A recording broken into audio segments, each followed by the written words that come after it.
Hello everybody, what episode are we on? 13. 13 of Critapocalypse. We're on episode 13. I'm Ant. Hello. No, you're... I'm Matt. Yeah, you could say... I was hoping you'd just instantly get... No, it's energy, isn't it? We got to be energetic. Energetic. Do this! Energy! Oh, right. I'm so ready. So we're going to review things and stuff today. Yeah. Films, games, movies, TV, fungus. I don't know, anything. Could be anything that we review. Yeah. And who knows what will happen. There might be a score, there might not be. But today, we're going to do something slightly different to begin with. Alright. Okay, so what we're going to do is we're going to play a game. Oh. Because we're called Critapocalypse. We don't talk about the apocalypse. We should really talk about the apocalypse. I feel that's a burning question in everyone's mind. Oh. What would we do during the apocalypse? And probably the answer won't be spill Coke and rum everywhere. I just spilled my Morrison's Diet Cola and Morrison's Spiced Rum. We're not sponsored by Morrison's, but if they want to throw some money our way, some of that sweet How do I podcasting do money. that? Anyway, the game. Yeah, sorry. So the game is I'm gonna ask you question. I'm gonna ask you what the top 5 foods are to be taken on a journey into the apocalyptic wasteland. Yeah. According to the Secrets of Survival website, which is a website I just googled. Oh, I know that exists. Yeah. Yeah, there you go. So I need you to name a food that you will take on the apocalypse. You saying I can't use my phone? No, you can't Google the Oh. fucking answer to the question. Don't. What is that? All right. So, what do you think the number 1 food is to take with you on the apocalypse? We're playing Family Fortunes here. We are playing Family Fortunes. Oh, we're playing a feud. Playing the feud. Well, So- number 1, I would say baked beans. Baked beans is number 2. Oh. But I'll give Well, you that. That's still a point. eventually it That's is, still a yeah. point. Yeah. Yeah. Alright, so one of the other top 5 foods, because fuck the numerical order now. Yeah. So, top 5 foods to take with you in an apocalyptic situation are... Does it count drinks as well? No, No, just foods. Yeah. Oh. Well, everything will go off, man. You want stuff that's in tins and cans. Canned carrots would be nice. Nah, that's sort of was included in beans in the description. Chocolate, that lasts a long No. time. Well, meat's out of the question because that's shit meat's falls out of the to question. pieces, and vegetables is just raw. This is. I feel like this is meandering a little bit. Go on, there's what cricket, foods? insects, It's not on there. It's Oh. not on there. But I will tell you that number 1 is canned fish. canned fish. Oh, I would not taking that. I'm going to stick with the baked beans. All right, so you got beans as number 2. All right, can you come up with any others? Corned beef or spam. Again, we came up with meat being out of the question. But in a Spam can. isn't on here. It's in a Spam is can. not on here. What was Ashton's eating recently? None of that, basically. Century egg. Nope. Because that's closer to rotting than anything is. Yeah, but it's designed to last a long time. It's designed to do a lot of things that it fails at miserably. Let's see, one of those like make your own microwave No. cakes. No. No. Pancakes. No. Oh. Booze. Show me booze? No. No. I don't know. What is there? Okay, so number 3 is rice. Rice. Oh yeah, fair enough. Yeah. Number 4 is peanuts or peanut butter. Hmm. High energy, high fat, high protein food. And number 5 is energy bars. Energy bars. Non-descriptive energy bars. Oh. So basically, what that's telling me is you die miserably in the wasteland trying to eat spam. And I'd be farting. Irradiated spam whilst the rad scorpions sting at your body. I'll be farting constantly from all the You'll be dead. farts. You'll be dead. You'll be dead long before it ever comes to that, so you don't need to worry. So who gives a shit? Right, back to the energy. Energy! So, I'm going first. Genki desu. What? I'm going first. Yeah. So, because I'm going first, and my first review is going to be Seventh Son, the movie starring Jeff Bridges and Julianne Moore and Ben Barnes. That was 3 people, and I said "and" in between each one. Don't know why. Because That's I've been okay. drinking a little bit. I mean, if you had an Oxford comma after... I'm the powered last one. by rum. Anyway, so Seventh Son. Yeah, so this is like our medieval podcast. This could be like the medieval beginning to our podcast. Oh, that's that friggin' terrible looking 3D film. Holy shit! Right before Yeah. you get to that, you don't even. Can you guess the plot to this movie? Because I saw it, I was like, all right, this is just another fucking one of those. I saw the trailer. Lion, Jeff Witch and Bridges Wardrobe. is an old warrior. Something to do with dragons. Film. Has someone got something to do with dragons? There's a bunch of dragons. Is there in a it. witch? All right, so I'm going to explain it to you now. Is the plot barbarian? No. The plot. It may spoil the film a little bit. Are you planning to see this film at any point? Fuck no. Jeff Bridges smells like this the whole time. It's amazing. That's I just can't do like that for more than 5 Your seconds. opinion, man. Yeah, he's just like, imagine if Walter Cockburn was in medieval England and had always been there. No, fair enough. Anyway, the plot of Seventh Son is the seventh son of a family that involves a witch has superpowers and is destined to fight demons. There are a bunch of You wrote this seventh sons of seventh sons. There's a bunch of people that are overbreeding in medieval England and creating these super beings. This is about Parliament. Yeah. These super beings then join Jeff Bridges because he's the last knight of a long line of knights who are seventh sons of seventh sons, and he goes around fighting monsters created by witches, in particularly a witch named Morgana, who's played by Julianne Moore. Morgana. Could they be more unoriginal with the name of them? Jesus. Well, guess who his original fucking little cadet guy is? Guess who plays him? I don't know who plays him. Who is in everything who's British and has long curly hair, like one of those little fucking surf people that you see in everything? Not surf as in surfing, as in like surf as in, hello, master. No, Jamie Bell? Kit Harington from Game of Thrones. Oh, him. From Pompeii, which is another fucking shit piece of fucking... I went to the real Pompeii. It was better than the film. I doubt it. There was probably less volcanoes in the real Pompeii than there are in actual Pompeii, the film that I watched, and there was one. There's a volcano in Pompeii. Is it still active? Well, no, but it's there. Oh, well, there you go. There was an active one in the film. So? It's just a hill if it's not active. It's still more entertaining. Or a mountain. I didn't have to watch something made by Paul W.S. Anderson. So it was better. Mortal Kombat. There was dicks on the walls. Anyway. Alright, so Kit Harington plays his original self. He's killed by Morgana. Jeff Bridges feels responsible because he was his best little fucking butt fucker. His best little buddy. So he gets angry and he goes and he finds Ben Barnes, who's the seventh son of the seventh son. Turns out his mummy's a witch. So he also has a little bit of magical powers in him. And she gives him a special necklace that protects him. She's like, it'll protect you, love. Don't you worry, you go on your adventure, it'll be fine. So he's like, fuck it, yeah, cool, done. Alright, and then he's bought by Jeff Bridges and they go off on an adventure and he's basically taught by Jeff Bridges to fight minorities and women. No. Because all the villains are women or black or Chinese people. Awesome. He doesn't fight a single white guy. That's logical. And they fight a Rancor. No. In exactly the same way as they kill a Rancor in Star Wars. He drops a gate on it. He doesn't drop a gate on it. Instead, he drives a sword in the same part. No. And then he's like, and Jeff Bridges is like, you never killed one of them. And he's like, alright, well, fuck it. Have at thee. And jumps on his back, puts his sword in, and it goes off a cliff. And he's like, oh, you've killed the uncannibal. And I'm like, no, he hasn't. He jumped on it with a sword. Anyway, I went into this film expecting 0, and I got change. It was fucking insane. Is this like the whole when Bad Religion made that prog rock album? They joked about sending 10,000 copies out and getting 10,001 back. Yeah. Just insane. Two things that were pretty okay. There towards the end, there's a cat fight that becomes a cat dragon fight. Sweet. What, like a tiny little cat? You know, it's just two women fighting each other who then just become dragons. Oh, like the end of Mortal Kombat Annihilation. Yeah. Like that. And there's this really strange, pointless mythology building.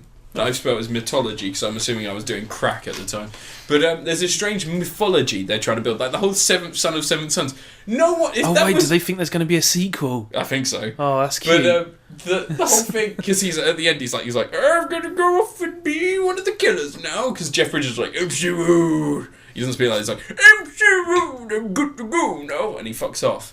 And he leaves Ben Barnes. Ben Barnes is like, I'm ready, like that, and he goes off and he becomes one of the. And it's like, oh, I love you, witch lady, but I can't be with you because I murder witches. Oh, that's inconvenient. Yeah, so I went into it expecting absolutely nothing. And I was like, oh, look, it's Jeff Bridges and Julianne Moore. They're usually a sign of quality. Fuck that. Yeah. The Big Lebowski was a fluke now. Wait, oh yeah, this is... Yeah. This is the first time they've acted together since The Big Lebowski. That was a fluke. Shit. No one's done this. No one's put those two together. Any point does she ask him if he enjoys his coitus? No, but they were in love. And then he was like, I can't be in love with you because I'm the seventh son of the seventh son and I've got to go and fucking kill witches, so I've got to go and marry a normal lady. And she's like, I'm going to kill your baby and I'm going to kill your wife because you just betrayed me, made me feel like shit, so I need to teach you a fucking lesson. And then she kills, and then he's like, oh, I'm going to track you down. And then at the end there's this weird moment where she's like, could you still love me? And he's like, well, no, because you're evil. And I thought, well, at least say to her, but I did love you. But no. Just fucking... The Ben Barnes comes in and just throws a knife at her. She kills her. She sets on fire. Like the end of Big Trouble in Little China. Husu's in it. Digimon Houndy. Yeah, Demon Husu's in it. Yeah. And as always, when he's actually acting and he's not a cat dragon monster man, really, really just... He's got quite a stoic... He's always like... He brings a level of like... He brings like a levity to everything. It's like, oh, look, there's an actor. And he's not doing a silly voice. And, Ben Barnes is American for some reason. Isn't he? No. And when I say levity, I mean he always acts according to where he's meant to be in the film. That's not levity's like comedic relief. Oh, is it? Yeah. Oh, shit. It's kind of funny that he's in this crap movie. Yeah. It's like, okay, fine, alright, whatever. But yeah, David Husu, he's probably the best thing about it. That and the fact it ends. That's Not good. briefly though. It's an hour and a half. No, it's an hour, 2 hours, I think. Fuck. Yeah. I think the best thing a film can do sometimes is end. It's essentially Star Wars. It's the first Star Wars film, but with dragons. Yeah, there's a lot of films that are essentially the first Star Wars film. Yeah. I mean, Star Wars is blooming Hidden Fortress. Yeah, or Excalibur. There's a film, Excalibur. That film kicks ass. Don't you get to see Patrick Stewart's cock? I can't remember. Yeah, you do. Yeah. So I've put as plus points. I put as plus points the cat dragon fight and strange you wrote points stuff mythology. down. As the bad points, I put Ganesh murder. They killed Ganesh. No. What, the Indian god? Okay. Yeah. That's going to upset some people. Possibly racist because they only murder people with other races and or women. So Fair racist and sexist. And it made me remember that Jeff Bridges used to be an actor. Yeah. And not just a senile old man told that an accent is the way forward. Yeah. Come on, boy! That's genuinely, it sounds just like that. In my head, I can just picture, if I closed my eyes and made the noises, and I could somehow disconnect from my jaw, so I didn't feel myself doing it, I would just be like, oh, Jeff Bridges is in the room. From Seventh Son. He's lost all interest now, hasn't he? He's not quite as bad as Bruce Willis. Or Harrison Ford. True. Yeah. I can't wait to see how I think Harrison Ford is trying to kill himself. He just looks bored. He doesn't want to be alive anymore. Nah.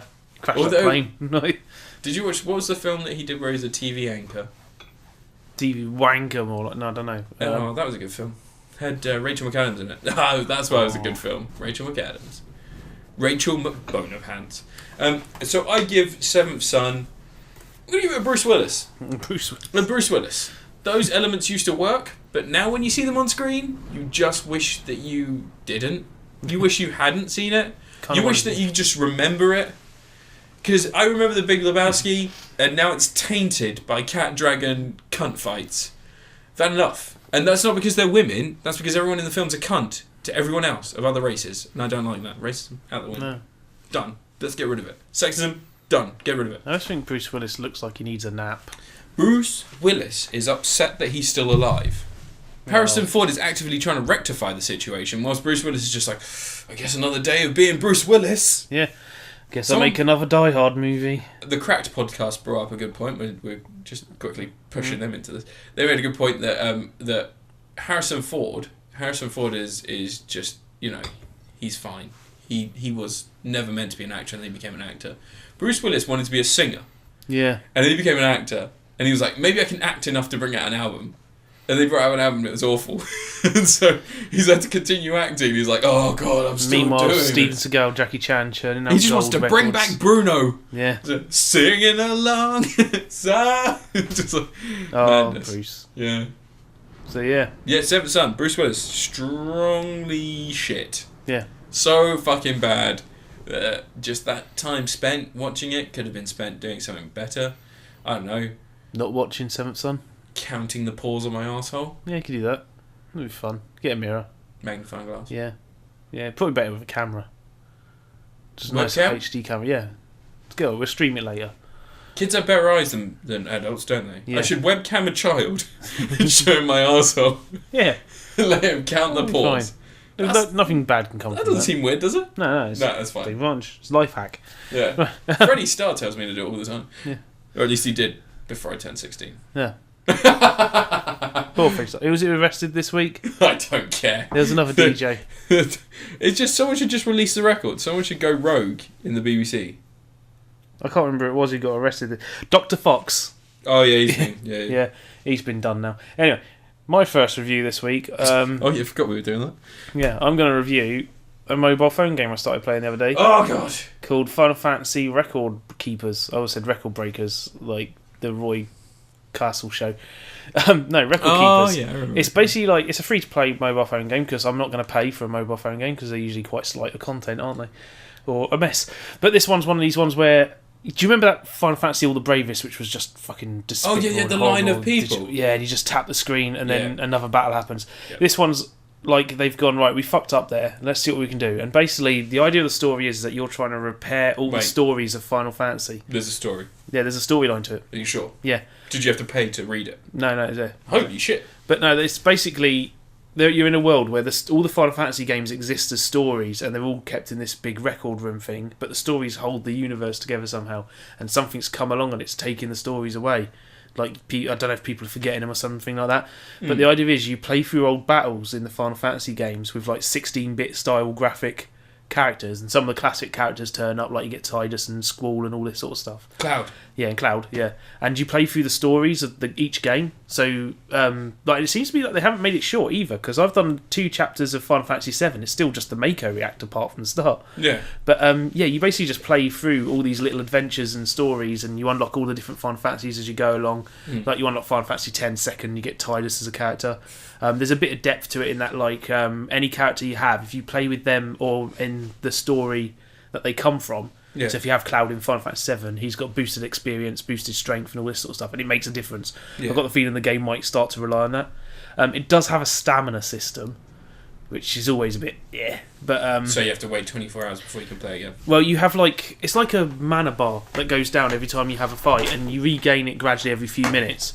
Yeah. But at first it seems really generous, but I've got a feeling the way it looks like every time you go through extra stages, it ramps up how much stamina you need. I think it'll get to the point where even when you get the boost to make your stamina bar bigger, it's not going to make that much of a difference. Is it made by Square Enix? Yeah. Oh, it's definitely going to get worse. I think it's actually developed by DNA Corporation. They're the ones who are doing the Nintendo games. Oh. But it's really nicely presented. I can't find where the microtransactions are on there. I will find them eventually, but they're there.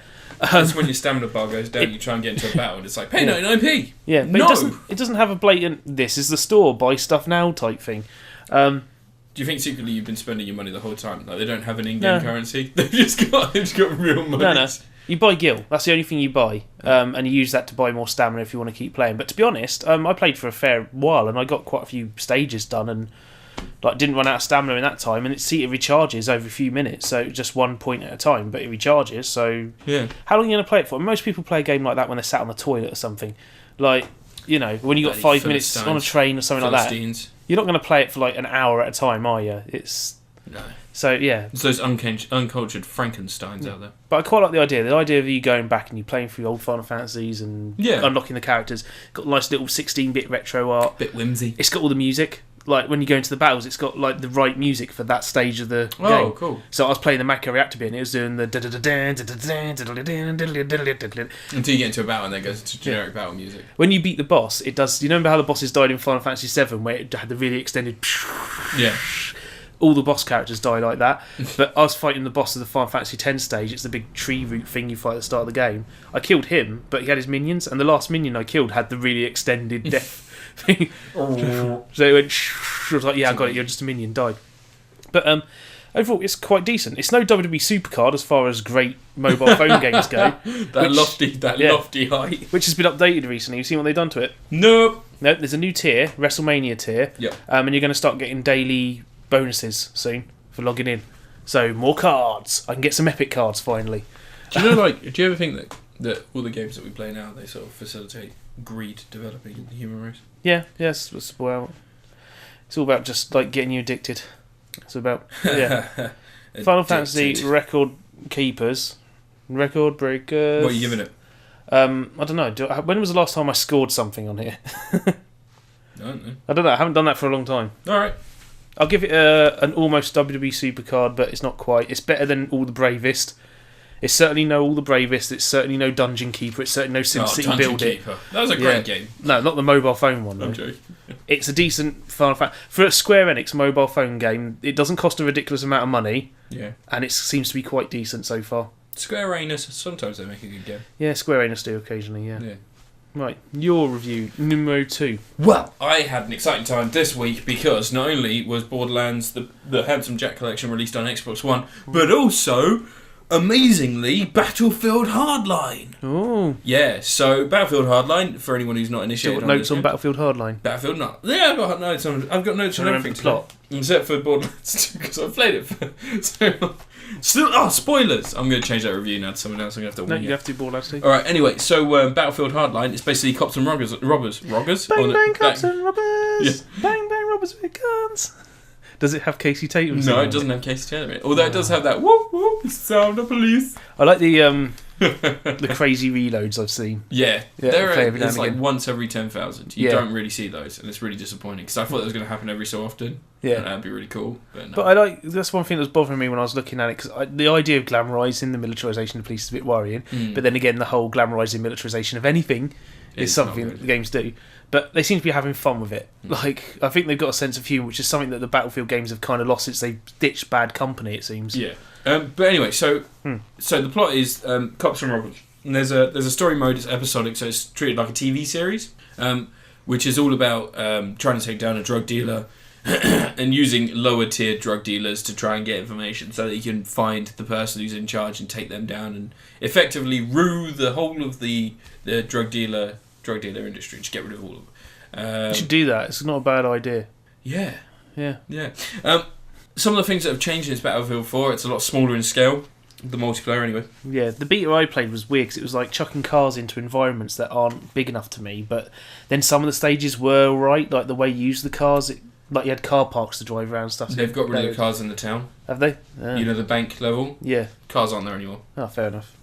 I had a helicopter on one of them. Like, there's hardly any room to fly around. No vehicles whatsoever. But anyway, so what's happened is they've reduced down the size of the maps. They've got rid of a lot of the weapons that you used to get on Battlefield 4, so you can't get rocket launchers as standard anymore. That makes sense on a smaller scale. It also means that people aren't able to people aren't able to be as unsportsmanly as they used to be. The problem is that's still happening. That's not a fault of the game, but there are still a lot of people. Like yesterday, I was playing online, and I was trying really hard to get to this roof because there was a spawn beacon at the top of the roof. Yeah. So I had to go all the way around, climb this ladder, get to the top, and there's 2 members of my team that have stayed still the whole time, waiting for someone to spawn on that beacon, so they can just shoot people before they've even got into the game. And that really wound me up. So I just immediately took out the equipment. I was like, "This isn't how you play the game." You destroyed a spawn beacon, man. Yeah, well, it's not how you play the game. Like it's an enemy spawn beacon. If you're sitting around it, you're just waiting for the enemy to spawn and be shot. And then you'll complain about the exact same fucking thing happening next time you play. So just stop it now, and other people will stop, because there's no point in it. What are you earning from doing that? It's not showing that you have any skill. It's showing that you're just a prick. Do they actually just appear on the spawn beacon now? Yeah. Well, so that's the one... You're thinking of spawn points. Yeah. Spawn beacon is the one you can lay down, so you can come back to it immediately. So you know, like if you're a sniper, you have a spawn beacon, like a mobile one. Yeah, but it doesn't spawn directly on it. It spawns you on the beacon. What, in Hardline? Yeah, and on Battlefield 4. No, in Battlefield 4, you put the spawn beacon down, and you'll spawn in the general area. So you don't always spawn in the same general place. area then. Yeah. It's within a couple of metres of the spawn beacon usually. Yeah, because the idea... I mean, originally the idea was on Bad Company, you drop the spawn beacon down and you drop in, like on a parachute. And and then you go down. But they took all that out. But the idea was that it's like it's supposed to spawn you in like within a 10-metre radius or something like that. But it'll spawn. It tries to like certain amount of points. There's a whole bunch of spawn points on Bad Company, and it will pick them out in the nearby area. Yeah, but yeah. So that's what 2 people were doing. I found that fucking insufferable. I don't understand the point of it. So I immediately shot it, and then they became disgruntled with me and started chasing me and like trying to fuck me up, basically. And because they were on my team, I was like, "What are you doing? See, clearly you don't understand the point of the game because you're shooting at your own teammates. Yeah, and you're not earning any points. You're not taking. We were playing Conquest. I can't stand people who play Battlefield like that. And ones who play knife-only servers on Battlefield. Just like, what's fun? Fuck you. But that's why they changed knives. That's not the fault of the game. That's the fault of people that play the game, and that's sadly something that you'll see in all games. Like Gamergate has proven to me already that I'm not within my own company when I'm talking to people. It's a lot of the time there are going to be aggressive human beings out there that they don't know how to facilitate their emotions in a way that they can argue something. Instead, they just get angry and start lashing out at everything. Sorry. But yeah, I found it was a plus to have music in the cars. That's a nice touch. It makes it seem a little bit more fun. Makes it seem a little bit silly. Also, it's very kinetic. A lot of movement and a lot of running. Less of this stuck in one place. You've got to move because your health goes down quicker. Everything happens quicker. The vehicles, if you're in a vehicle, you can't just stop and wait for your mates to jump in. You have to be moving because if you don't, someone can shoot through the glass and shoot you in the head. They're not armoured vehicles anymore, so they don't have bulletproof glass, which is great. It's because I hated that about the old Battlefields. If you hadn't spawned in the right class and you were sitting there and someone had a tank and they were just sitting at a spawn point waiting for people to come, or they were sitting at a people need to be better at point. taking out tanks, man. Well, that's the thing. Like, if you come in as a sniper, you've got C4. But if you come in as someone who's just a heavy machine gunner, your machine gun does nothing, and you don't really have any other weapons you can use. I just need to have a drill, and I'm taking tanks. Yeah, but you don't have a drill as the heavy machine gunner. It's the engineer. The engineer's a light character. Yeah, but that's it. Spawning is still frustrating even without spawn beacons. When you spawn, on my Xbox Live, I've done so many videos of me just being immediately caught by someone and shot. You should upload them to your YouTubes, man. I've got them. I can upload them all to YouTube. You should do it. You should upload all your videos to YouTube. Should do. I've got loads of stuff of where I've killed someone. Someone spawned immediately where that person's died, and then I've shot them. I don't think that if you're being shot out, or if there's someone within 15 meters of you, you shouldn't be able to spawn on that area. Because it makes it difficult for people that are playing. But anyway, I had situations where I went to shoot a guy on Battlefield and someone spawned on them directly in front of my bullets as I started shooting, killed them, and then the other guy had time to turn around and shoot me while I was reloading. Yeah. And another side note, something that I noticed, when you're playing heist mode, playing as the cops, zero fun. Yeah. It's really zero fun because it's nigh on impossible to retrieve something when your retrieval process takes 15 to 20 seconds. And they just need to run over it to grab it. They tried to copy Payday and something and make it a bit more complex. And basically, in Payday where you press X and you grab something, and when you've grabbed it, you've got it. Yeah. If someone revives you, you've still got it, and you just run. If you drop it, you have to hold the X button. If the police see it, they have to hold the X button to take it in as evidence. It's basically that, but instead of the robbers having to press X if it's dropped, they just need to run over it and they can pick it up again. Yeah. So it's just an unfair advantage. It's difficult. It makes the whole game harder. Yeah. But I understand when you're at a disadvantage because you're exposing yourself to get a target, it's hard to have a compromise in that area. But it's just something that needs to be looked at. But I mean, other than that, the game's really good. It's much better than 4 straight from the off, which is nice. It actually works. Started up. That's a good benefit if a game started can up. work. Yeah. That's new. It's rare. How weird is it that we're now praising a game for just fucking working? But anyway, I really enjoyed it. I'd recommend it. My friends didn't enjoy it as much. Well, one of them doesn't enjoy it very much. He doesn't like the fact that it's a little bit more restricted. There's less weapons. There's less options. Less maps. There's only 9 maps. So I've got no interest in the single player. I just want to play the multiplayer on Single player is actually alright. I've been enjoying it so far. I'm only on episode 2. But I've heard it goes batshit insane towards the end. And last 2 the plot. episodes are apparently just shit. But I'm still going to play all the way through. Because you can go through the whole game just arresting everyone, can't you? Yeah. You don't need to shoot anyone. No. But yeah, no, so far it's enjoyable. I'd give it not Nicolas Cage. I would give it a Keanu Reeves. It's not always going to be. Right. It's not always going to be exactly what you expected, but sometimes it will shock you and it will give you some absolutely excellent stuff. You actually really enjoy it, and there will always be those memorable moments. Bill and Ted, The Matrix, John Wick for a new one. Babes in Toyland. So there'll always be those memorable moments you have, and especially when you're hanging out with your friends and you're playing, it's great. Battlefield's greatly improved if you've got a squad of your friends. Yeah. You can actually, on Battlefield 4, I never actually play with any of my friends because if you spawned and you're in a party, it would put you on opposite teams. Yeah. But on the new one, you're in the same team. Just little things, huh? Just technology. It's come a long way. Don't screw that up when they bring out Star Wars Battlefront. Star Wars Battlefront's probably going to be really... Which I'm convinced is going to get renamed Star Wars Battlefield still.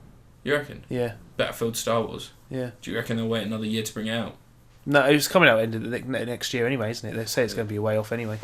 They've also got that one, what's her face from Naughty Dog is making, isn't it? Amy Hennig is making a Star Wars game. Oh, she? 3A, yeah. Which would be interesting. Why didn't they make that Star Wars game that I saw that looked really awesome? The one where you're like a bounty hunter and you have to go into the... Oh, because that was the whole... Disney brought them out and decided they didn't want to fund that game anymore. Oh. Yeah, Disney cancelled it. It looked like it was nearly done. Well, that was just the one preview section. That's a vertical slice, that. That's when they would have taken one section they did and they cleaned it up at no end and did a video. But, they shut down LucasArts, didn't they? So they were like, we don't want to fund this anymore. So I was really looking forward to that. Yeah. Because I like the idea. It sounds like a video game version of The Raid. There was a Star Wars Bounty Hunter game years ago. Yeah, I remember the one where you played Boba Fett. Plays Django, don't you? Django Fett. Yeah, it wasn't very good. What was the difference? It was terrible. Django and Boba? Yeah. One of them wears blue. Oh. One of them that game still was had his head. I remember that game. That was just a reskinned version of From Russia with Love, starring Sean Connery. You remember the Probably, James Bond? Yeah, it was just a reskinned version of that. That's a decent game, that. It's awful.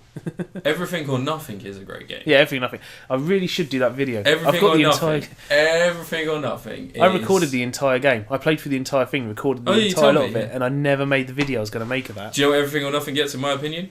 Everything or Nothing. Yeah. It's going to get Tom Atkins. Yeah. Because 10 out of 10. 10 out of 10. 10 out of 10.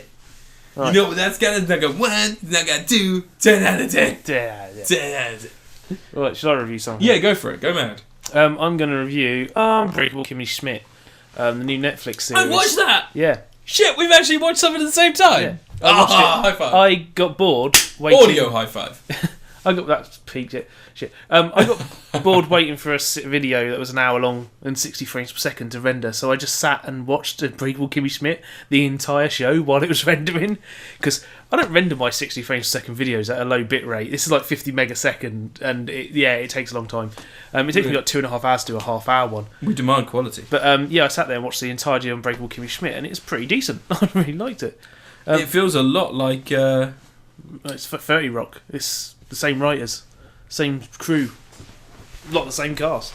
But it's brilliant. Like, I enjoyed it. Basically, the storyline is that Kimmy Schmidt is someone who was in a cult and was kept underground in a bunker for 15 years by a Reverend, what's his name?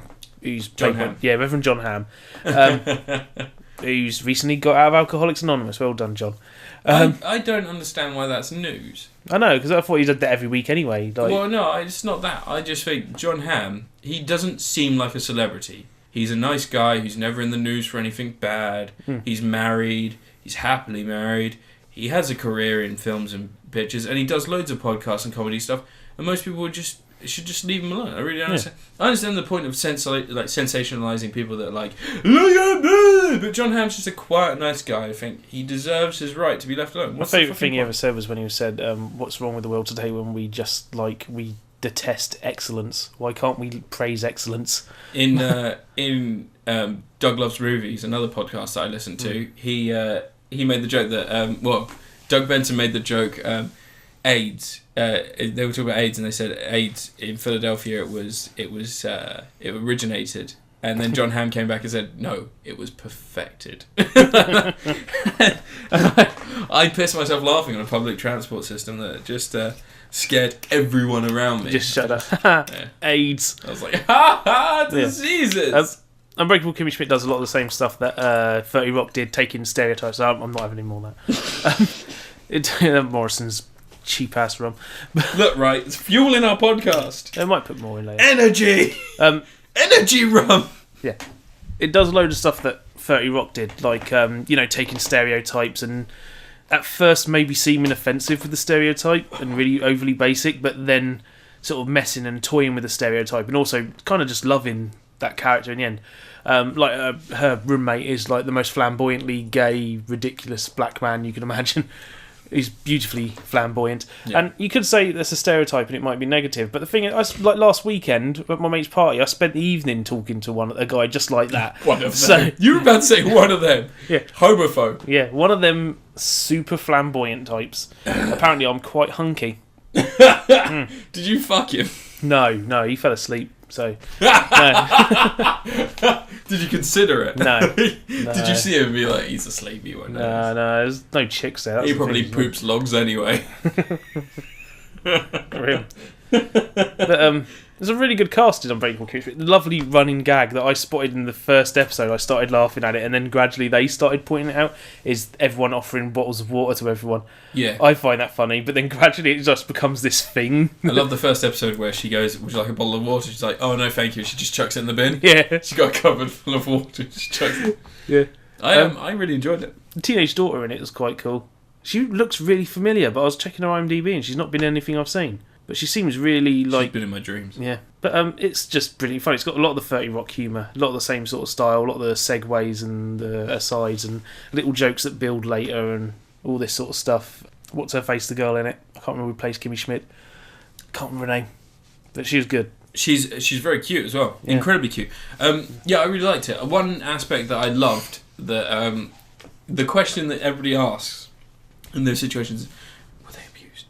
You know, that they like, under hushed breath, they're just like, were they abused? There was, And like, she goes, there's weird sex stuff. Yeah. And the question was, I have one question about it. Yes, there was weird sex stuff. And then it's never brought up again. It's great, because they don't need to make a joke out of it beyond that point. It's just like, yes, there was weird sex stuff. Because that's the question that everybody would have asked in the first episode.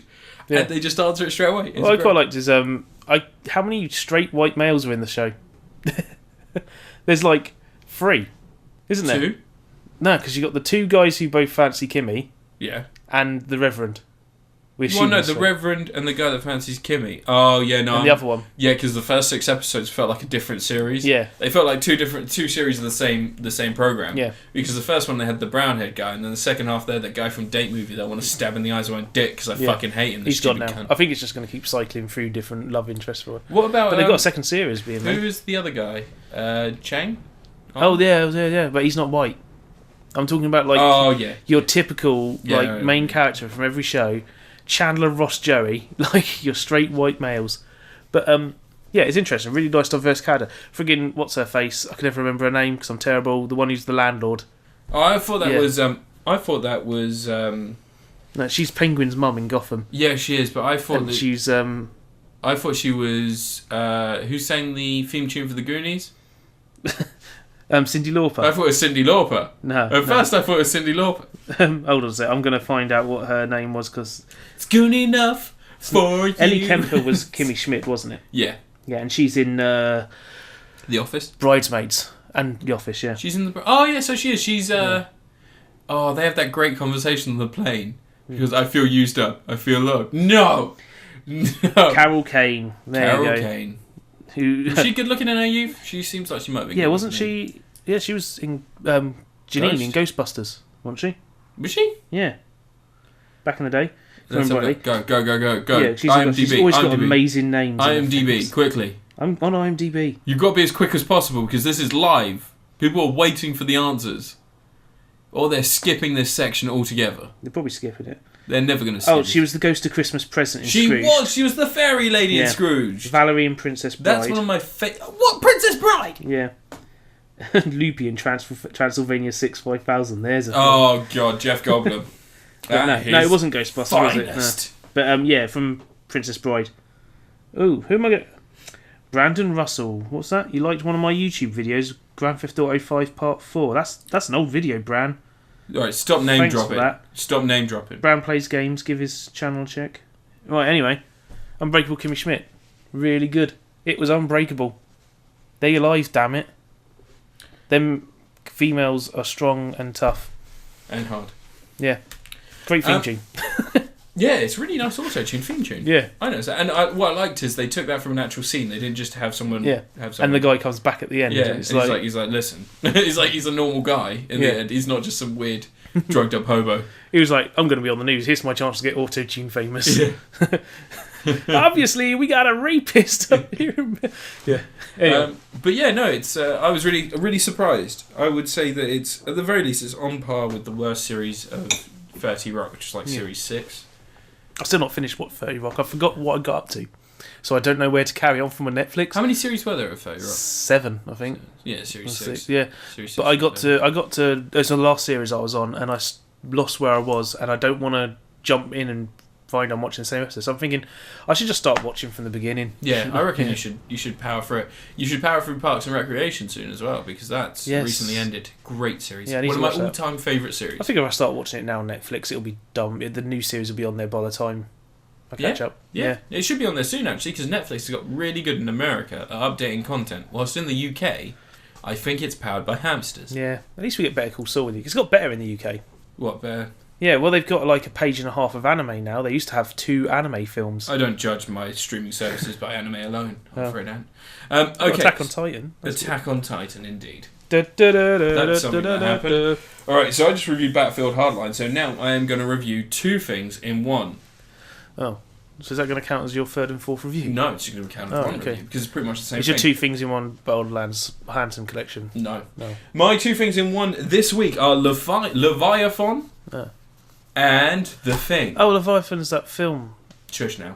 Yeah. Anyway, Leviathan is a film from 1986 starring Peter Weller and Ernie Hudson. It is the story of a group of American submarine people that go deep down into the ocean and discover a Russian sub.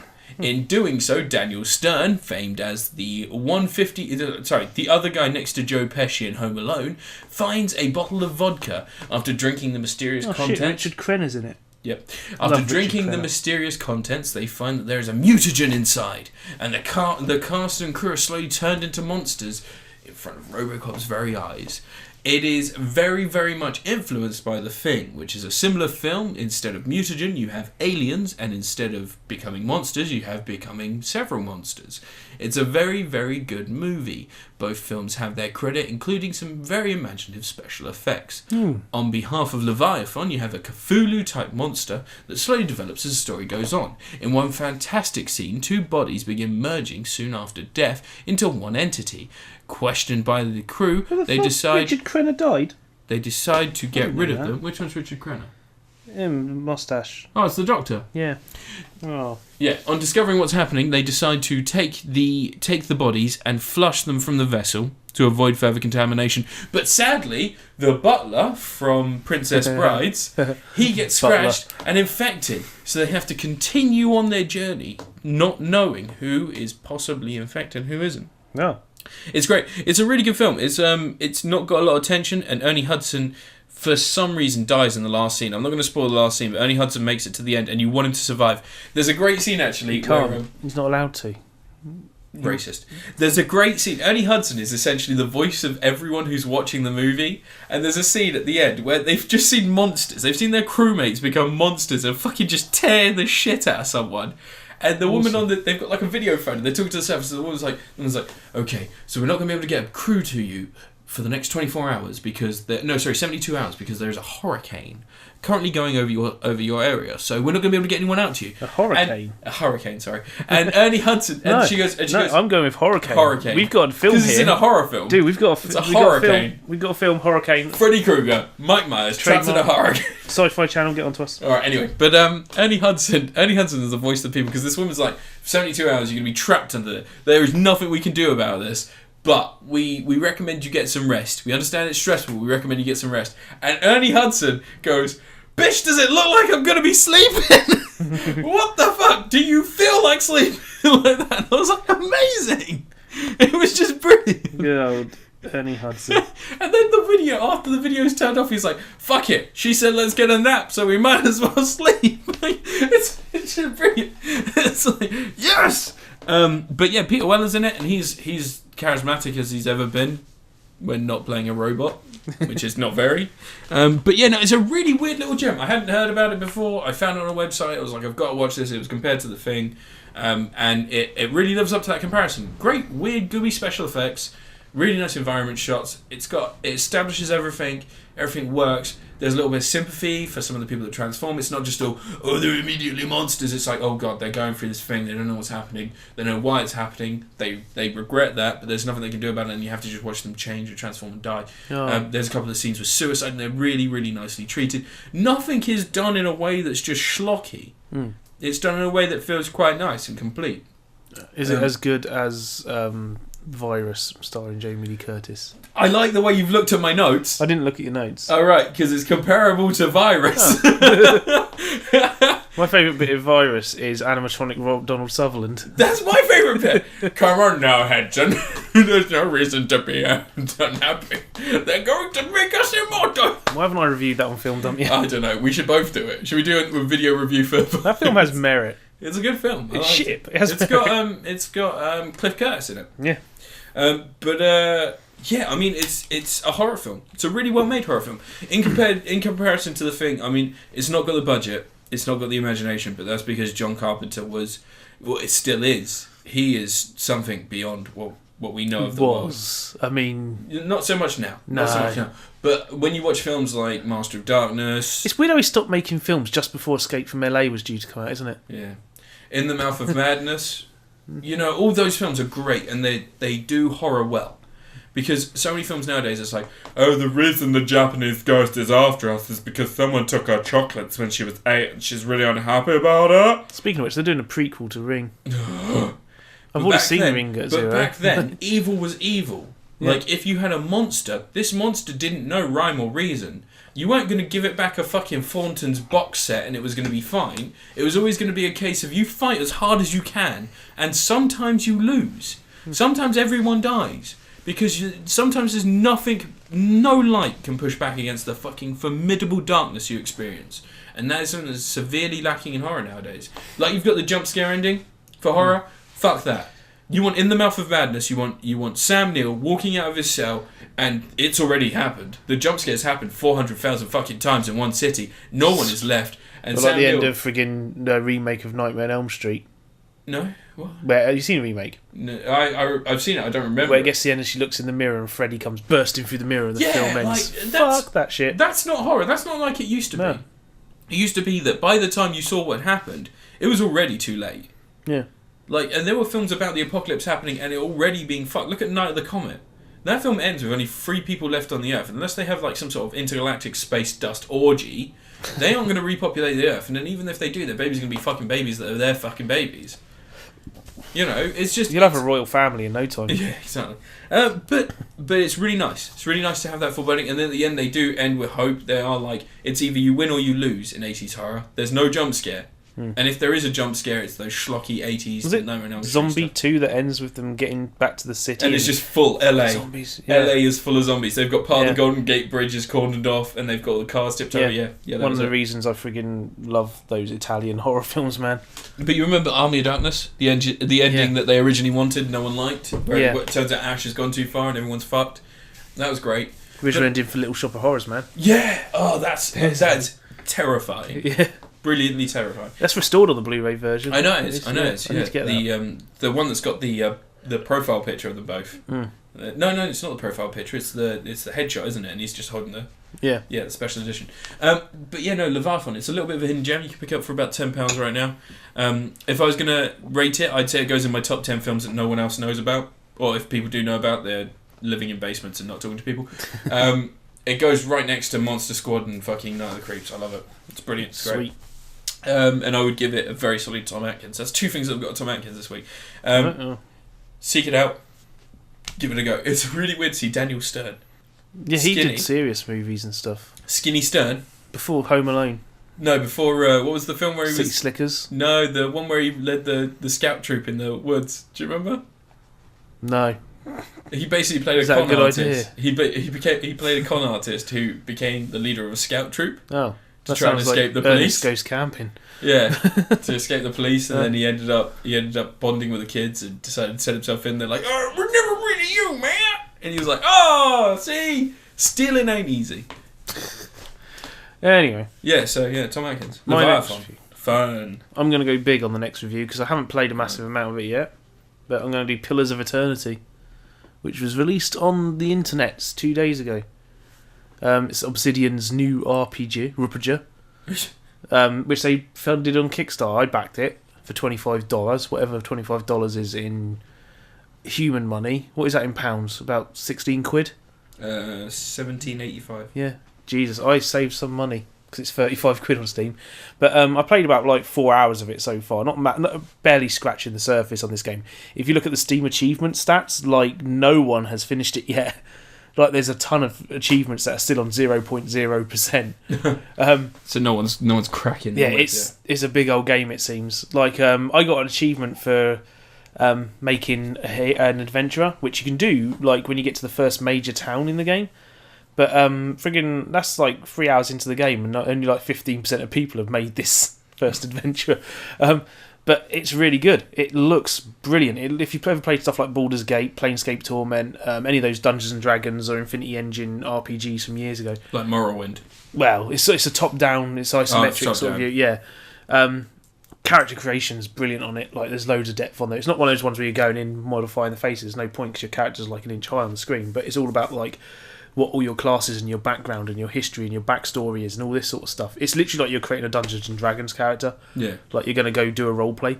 But combat is brutally difficult. At first it seems like you can just walk up to stuff and hack them. Soon turns out you can't. soon turns out once you get casters in your team or anyone who can't take more than a punch, you're going to really have to think about where they're standing, and you're going to have to micromanage the shit out of them. As I found out last night, as a bunch of my guys almost died. So does it do the thing that Baldur's Gate used to do, where it just has people come out of the background and they just come after you? Or do you go into a combat screen? You'll walk forward and it'll the game will pause, and that's when you've encountered something, an enemy. Like Fallout. Yeah, so the game will pause, and you can pause the game any time. You can set up an automatic pause point, so when you're doing certain things, like if you want to cast a move, so if you click on someone's portrait, you could automatically pause there.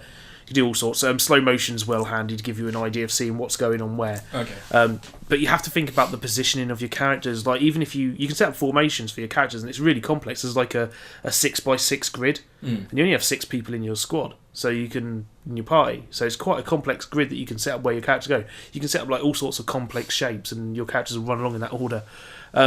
But you really have to think about where they're going to stand. So you might have to start taking them out of that group and moving them around the back behind someone to hit. Yeah. I got a bard last night. He sits there singing songs as you're going.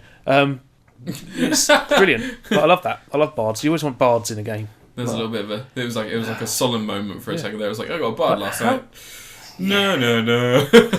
How the hell's World of Warcraft not got a bard class yet? Like they did monks. Give us bards. I want a bard in World of Warcraft. I don't play World of Warcraft. I've never played World of Warcraft. You should. You know why? Why? Because I don't have all that time. All that time up in my junk. You can get through quite a lot of it quite quickly now. Yeah, but, there's no story to it. There is. No, yeah, but... Especially when you get on the later content. Like, it's gone full-blown story. There's a video to begin with, and then there's written text.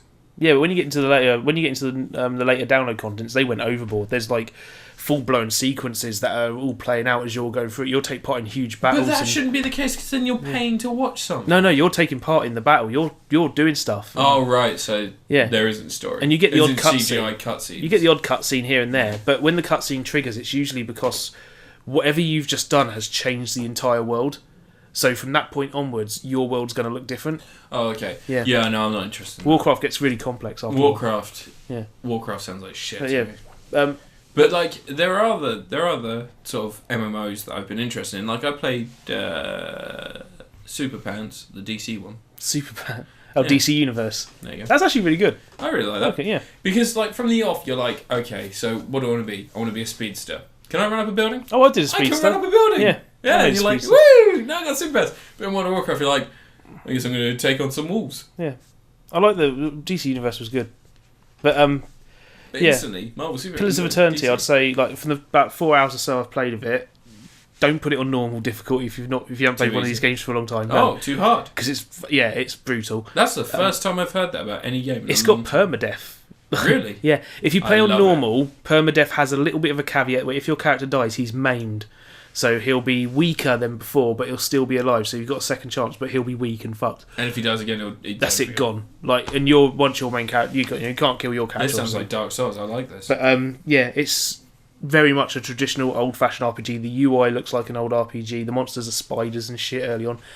There's really spiders are monsters. There's really nice like. So there's a moment where something would be too dramatic for the engine to render or something. They've gone full-blown Dungeons and Dragons style where actions are being narrated to you on the screen. It'll come up with a piece of text and you'll see like a drawing of, someone's in a struggle and the narration will say, an orc has grabbed him by the throat, but you've got your chance. Do you want to try and throw your sword? To escape. Yeah. But if you've got your stat bonuses as good enough and you might be able to throw your sword and stab the orc and kill him, releasing the guy from being captured. Side effect, it took me ages to figure out I didn't have a sword anymore after the cutscene, so I had to find a new weapon. Oh right, yeah, that's pretty cool. So yeah, you can leave the guy to die. It doesn't really matter because he dies a few minutes later anyway. Spoilers, but you didn't name him, so it's not technically a spoiler. But it's you named just the event. Nicely little things like that come along where it feels like you're playing a Dungeons and Dragons thing, but it's not using the Dungeons and Dragons rule set. It's got its own rules. It's got its own stamina endurance system. Okay. They've put a lot of work into this for them. Like, it's really good. Like, I'm glad I backed it, and I've got a lot of these games coming now from Kickstarter. Broken Age Act 2 coming April 28th. What are Gamergate going to moan about Tim Schafer for now? Now that he's actually releasing it. Gamergate don't like Tim Schafer? No, because he likes women. Gamergate is steadily becoming our version of... I'm not going to say the Joker, because that's too good a villain. Yeah. They're becoming our version of... Tweedledum and Tweedledee. Yes. Batman. Yeah, they're becoming our version of the worst kind of people that we can fight. Like, it's not even point.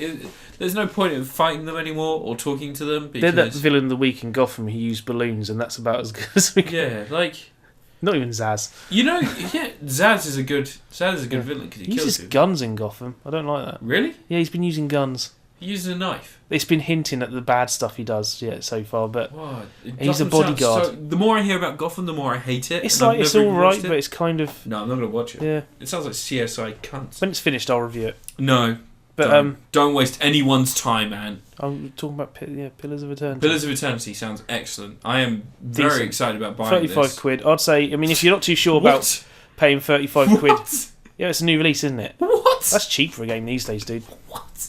It's a big game. Wait, say the price again. 35 quid. What? That's how much games are. What? You have an Xbox One. You're expected to pay 55 quid for a new release And game. how much do I pay for games? Yeah, but you keep buying off dodgy Russian import sites and stuff. What? What? What?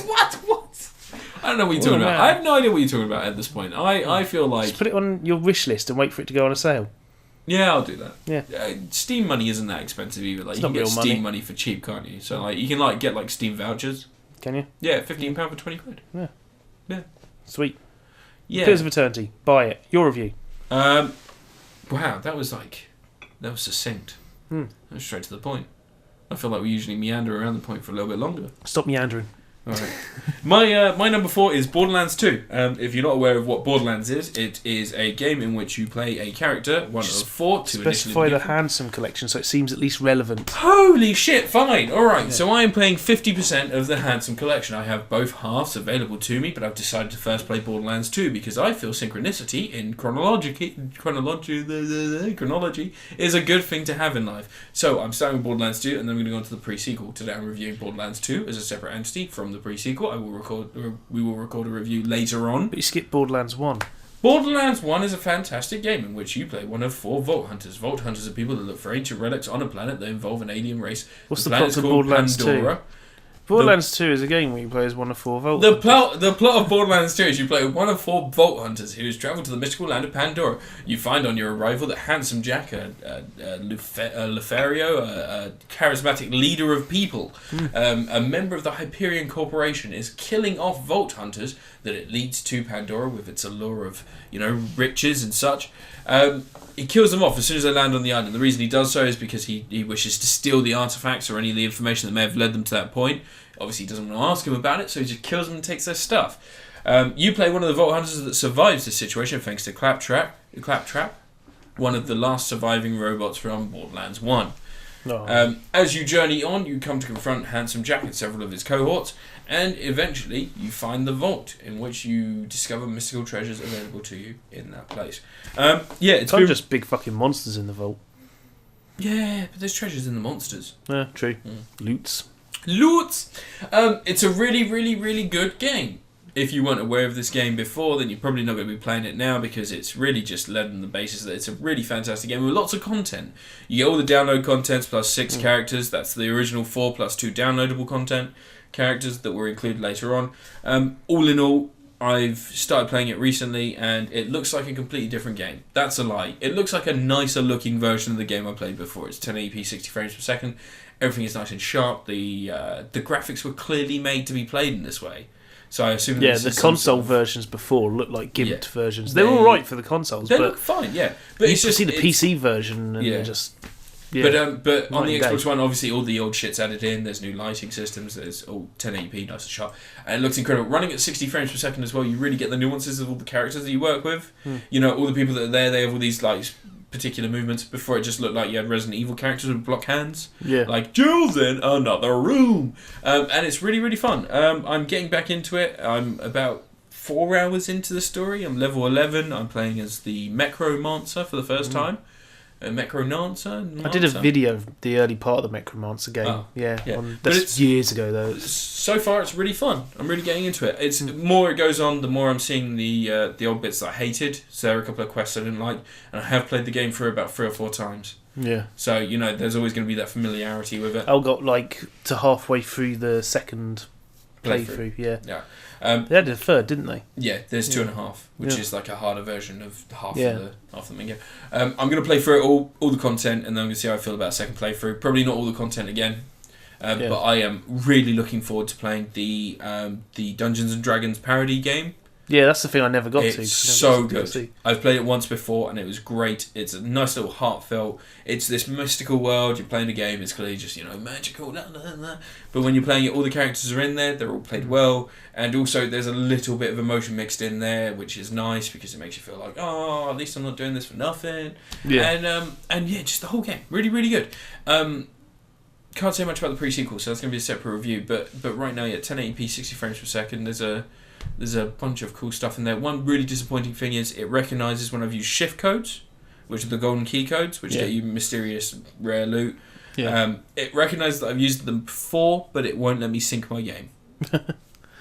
Yeah. Which seems fucking absurd. But there's got to be something broken with it. There's always got to be something broken with it. There was a massive patch for the new content for pre-sequel, but that's because there was new content released last week. Yeah. And I'm guessing it was made by then and ready to ship. So that's probably why that's happened. But all in all, I really recommend it. If you've got an Xbox One, it's not expensive. It's actually £35, £40. Yeah. So for 2 full games that are very heavy on content and very high degree of quality to them both, it's really worth it.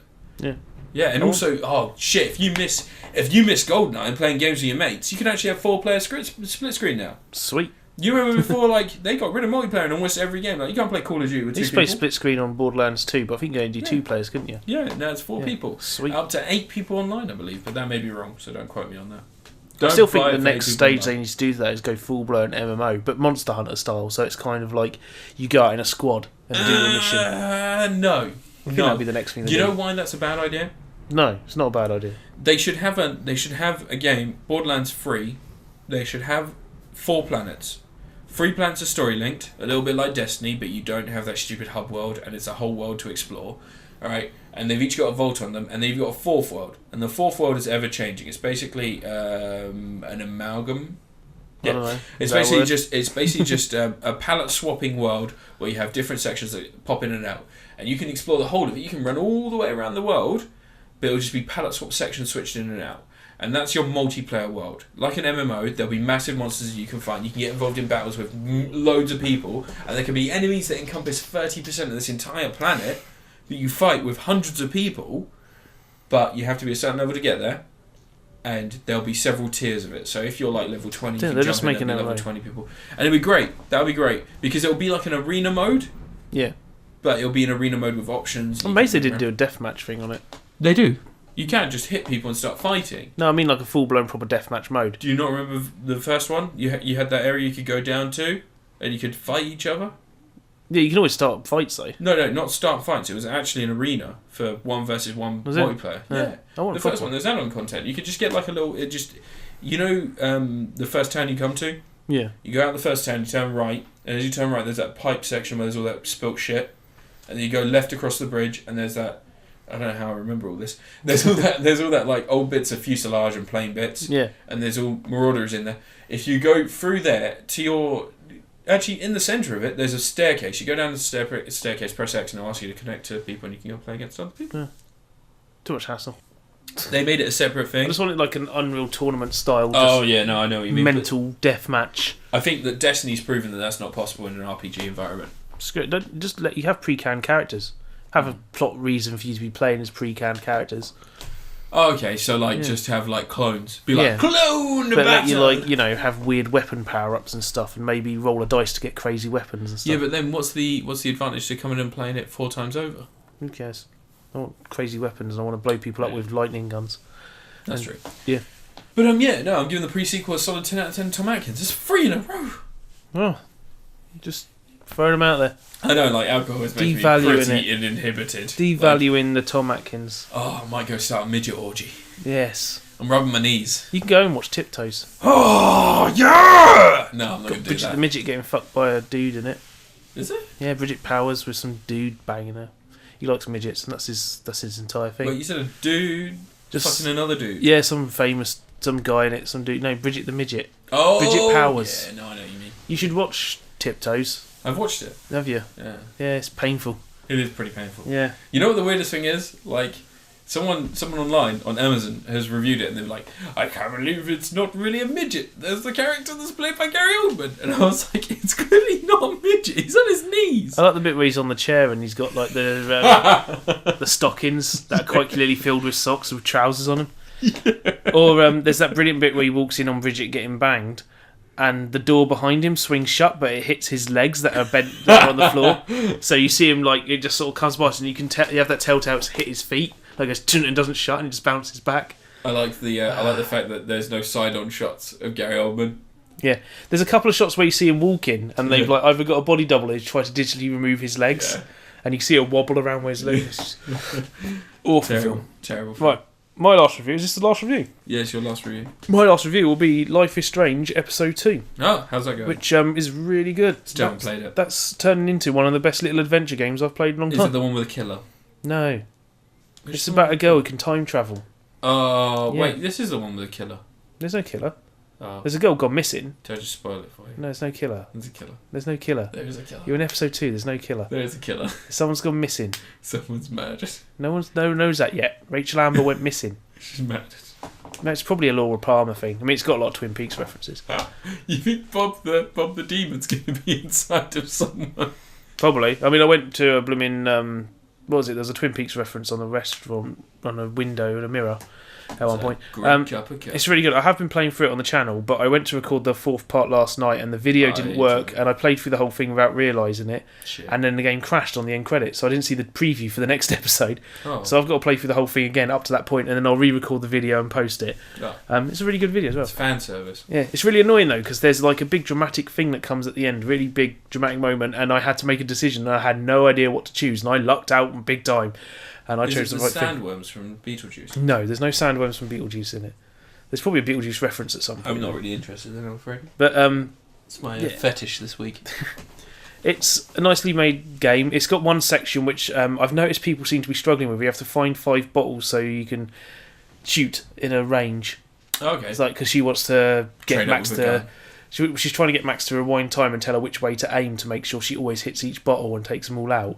There's a whole bunch of things that happens, like because she keeps missing, so she's like aim a little to the right and then like that rewind time. But people have posted loads of videos showing you where the bottle locations are, and it took me like 12 minutes to find them all in the video. It was quite frustrating. Eventually, the last one was like hidden away in a little tiny alcove. Literally, you could just walk past it a million times and you wouldn't spot it's there. Is that the adventure game rules kicking in then, like Day of the Tentacle? I keep finding exposition chairs, which is chairs you sit down on, and then your character just talks about stuff that's happened for a while until you press B to get up off the chair. She's just having a chat with you. Yeah, but to know you. It's been really nicely made. It's got an interesting story, like Unbreakable Kimmy Schmidt, a unique set of characters, very different. Just lots of girls doing their thing, having their own adventures. Lesbians. Probably there will be. I mean, Chloe is definitely into that. She's voiced by Ashley Birch, who was Tiny Tina in Borderlands. Oh, tie-in. Yeah. I like it. It was Tiny Tina's Dragon Keep was the software I was talking about before. She's not quite as crazy in this. A little bit crazy. A little bit mad. But I mean, I saw a video at the weekend by Chris Franklin, the guy who does there at Signal, and he was saying about how some of the bad guys in it seem to be very two-dimensional. One of them has started to show a little bit of depth in the second episode. So it's getting... I don't think they're stupid enough to paint them all as simple two-dimensional characters. I think they're going to flesh them out, and they want you to start off hating these guys and then see where it goes as it moves along. I already do. Yeah. I've decided. But it's a nice game. Like, reversing mechanics, it's dramatic, it's got like its peaks and all this sort of stuff. Ebb and flow. It's got a high school thing going on, lots of bitchiness going on that you can manipulate and mess around with. You can find out something and then rewind time and tell that person what's going on to screw them over. Over there called you a fucking cream puff. There's a weird subplot happening. Yeah. It's happened in both episodes so far, and I think it's going to carry on, where there's this goth girl who keeps getting hit by a projectile. Like in the first one, someone throws a football and it smacks her on the back of the head, and you tell her to move.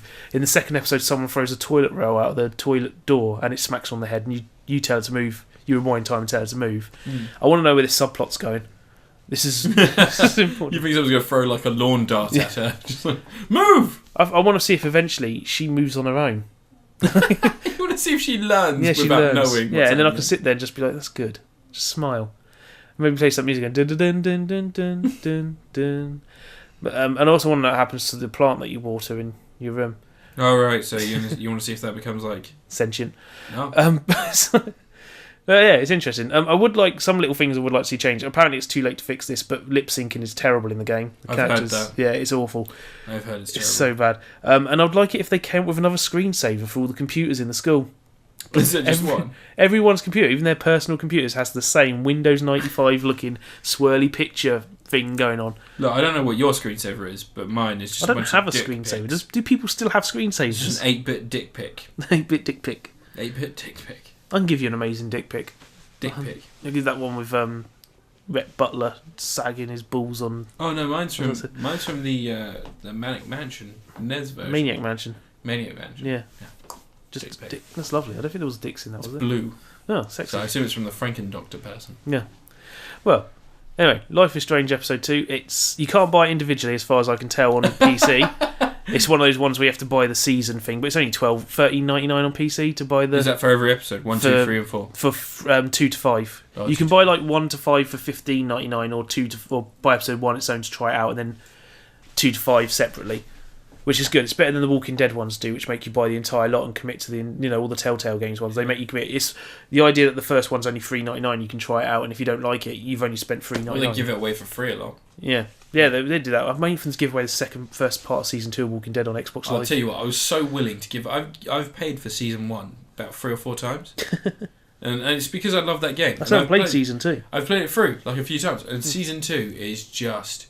I paid for it instantly. I was like, I'm gonna get straight on this Xbox 360. Done. Paid for it all. I played it and I was just like, that was not worth the money. Is it not as good? It's nowhere near as good. Oh. Do you know, like, the first end of season 1? Like, yeah, it's brilliant. I almost cried. Suddenly, I was sad. Like that whole spoilers, but when Lee's handcuffed to the thing and you're telling Clementine what to do, and it turns into you're giving the actions, like he's playing Clementine now. Yeah. He's pointing and clicking. It brings back horrible memories playing the game. You should play Life is Strange. Think of it as a more polished version of the Walking Telltale games. It's not there because it doesn't have zombies. It might do eventually. No, maybe. I mean, there's been some weird stuff happening. We'll wait for the spoiler cast, and then we'll find out. But yeah, that's a decent game. Download it. Give it a try. Episodic gameplay. A quick question before we go out, because people are wondering about our opinions of episodic gameplay. Yeah, all the fan mail. Just all this fan mail. The fact that's junk food packets is worse than if it was just plain paper. We're in the magic. I was being a Foley artist. Anyway, yeah, we both are Foley artists. I mean, between us, we're supplying breathing noises. I'm an actual Foley artist. Veins, which... Anyway, what is your... How do you feel about episodic gameplay? Because, I mean, recently, there have been bigger games that are episodic. I mean, you've got Telltale, you've got Game of Thrones, you've got Borderlands. Not Borderlands, obviously, the main game, but the Telltale version. But then also you've got Capcom trying it with Resident Evil Revelations 2. Didn't they release that every week, didn't they? Yeah. Which is blatantly the game's done. Yeah, and they just released it in sections. But, I mean, what do you feel about that? Is that something that you... It depends on how the game's structured. Do you think it's better for adventure games than it is for proper games? Yeah. Because Walking Dead structures everything as like, and all those ones, they structure each episode as an individual thing. Or like a copy yeah, it feels like each one's got its own beginning, middle and end. Yeah. It's not like a lot of them, I mean, everything should. I mean, if you're structuring scenes properly, every few scenes should feel like a beginning, middle and end. Yeah. But each one feels like an episode of a TV show. Like Alan Wake did it quite well, even though it wasn't episodic. Each part of it felt like its own little story. I really like Alan Wake. Yeah. How good was the content of the mini episode? I didn't get that far. I didn't play those bits. I haven't finished the game. I completed the game several times. I need to finish it one day. Did I give you a copy on Humble Bundle? No, I've got it on PC already. Right, yeah. Just never finished it. But I think it could work really well. I'd like to see a Max Payne game done like that. Just like little shoot 'em up adventures. No. It begins off first half hour as an adventure game, and then the last hour and a half is you kick down the door to the drug den you've tracked down. You're just jumping through it in slow motion. But you can do like games that are traditionally the sort of ones you don't play for more than a few hours at a time, and do like little succinct stories. Games that are difficult, that they're great. Something really cool like that. I wonder if a fighting game could work with it. No, like small tournament stages and stuff. Did you not remember the Killer Instinct game?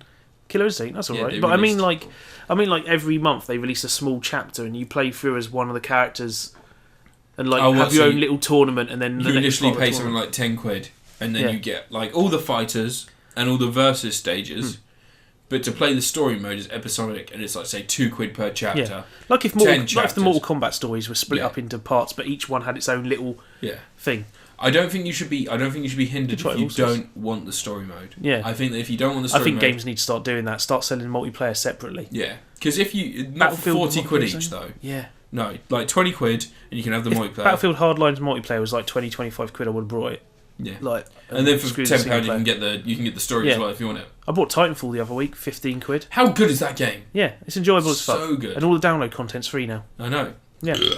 And there's that one stage that looks a hell of a lot like the one from Star Wars Battlefront where you're on Kashyyyk with the trees and everything. Oh yeah. Yeah, but it's blatantly an Attack on Titan reference. Not so much because the temple's underneath. Yeah, but there's all like but it was like Attack on Titan with the trees and you're going around attacking monsters and stuff, jumping up the leaves. Yeah, but I want an Attack on Titan game. You want an Attack on Titan game? There's one on the 3DS. No, a good game. Oh. Anyway. Well, yeah, now you're asking for that was Critapocalypse.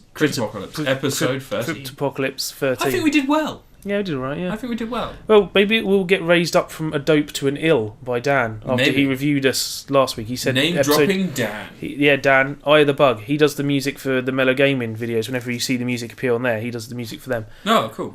Eye of the Bug on SoundCloud or Bandcamp or whatever it is. Everyone that does listen to this, if you're on YouTube or anything like that, please do hit us up with a comment. Just let us know what you think is good, what's bad. We're not asking for your input because we're going to pay you for it. Tell us how you've been. Also, what's your holiday like? Also, if someone comes back to us, we've now got 3 DVDs in the rolling DVD competition prize draw. Have we? We didn't mention that last week. Manborg. All right. Tiptoes. Because you want it out of the house. And I want to get rid of the fucking thing. And also, we have on Blu-ray, to go with this, a film called Battlegrounds. That's now 3 films up for grabs. If one of our listeners comes back to us with some comments and some likes and some whatever else we have to buy using DVDs and Blu-rays, please just give us a shout on YouTube and we'll come back to you and let you know if you've won. Okay? Just test see if anyone gets this far in the... Yeah. Not just that, like, also, like, I don't know, throw in a little bit of I liked this segment, or I liked it when he said about eating kids. You know, just anything like that. Just give us a little shout back. Yeah. But that's your responsibility. Is there anything you're up to over the next week that you're going to talk about? I'm going to watch WrestleMania tomorrow. Are you going to get WWE 2K15?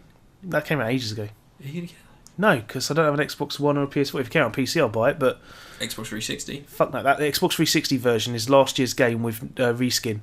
It's literally, the whole thing when EA do with FIFA games when they get bored and they just change the logo. Anything not to do with games and stuff? No. I'm seeing Dylan Moran on Thursday. You cunt. And I'm going to play Bloodborne with my friend on Sunday. Jerk. And I'm going to get Dark Souls 2. It arrives on the 2nd. Let's see if in 2 weeks I've done anything. Yeah? I'm going to be reviewing my shits. I've got 5 days off in like a week. Like, because the bank holiday's coming up to Easter. I just had a week and a half.